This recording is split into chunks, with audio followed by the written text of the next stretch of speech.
आज गोटे भल कथा मुझे मन दे मन रखिए विशेष भाव में माँ मैंने हाथ में चूड़ी पिंधुचंती फाटी जाइथिबा चूड़ी हाथ में केबे भी पिंधंतु नहीं एवं जो चूड़ी हाथ में फाटी जाइथिबा अवस्था रे अच्छी से चूड़ी को हाथ रू खोलंतु 3 थर चुंबन दबा पर से चूड़ी को डस्टबिन ले पकांतु आद्वारा स्वामीर स्नेह बनी रहिबो।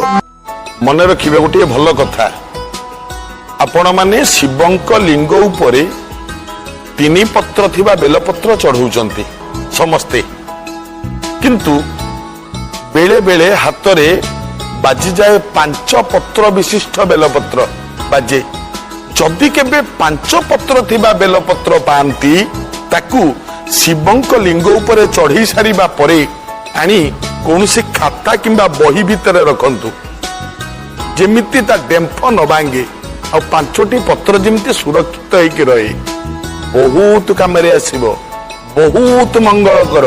अरख गछ जदि घर पाखरे थाए जदि घर पाखरे अरख गछ थाए ताकू नष्ट करंतु नहीं।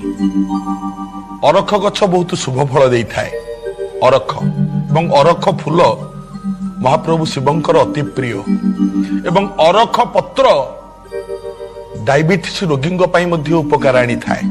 अरख पत्र को पाद तले खाली थोइले डायबिटीज रोग मध्य कमी थाए।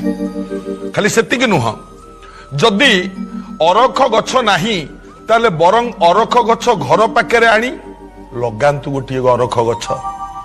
अरख गछ घर पाखरे लगेइले लक्ष्मींकर अति प्रिय होची अरख गछ लक्ष्मी वृद्धि होई थाए।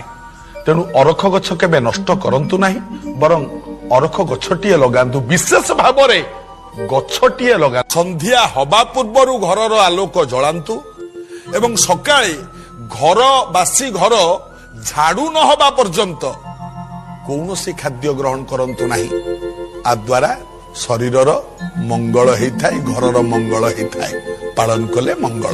अह्य नारी माने अह्य सुलक्षणी नारी माने गाधोई सारिबा सारी जेतबेले स्नान करूचंती अह्य स्त्री माने स्नान सारिबा परे सिंदूर मुंडरे न पिंधिबा जाए खाइबे नहीं कि ठाकुर घर को जिबे नहीं किंबा चुली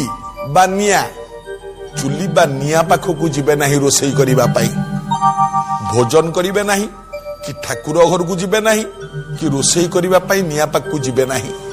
मन रखिबे ए सब कले निजर मंगल होई थाए।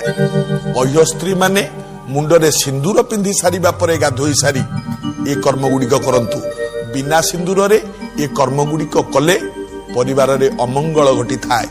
निज घरे स्वामी स्त्री भितर मध्य मत पार्थक्य सृष्टि होता है। मन रखिले मंगल हब।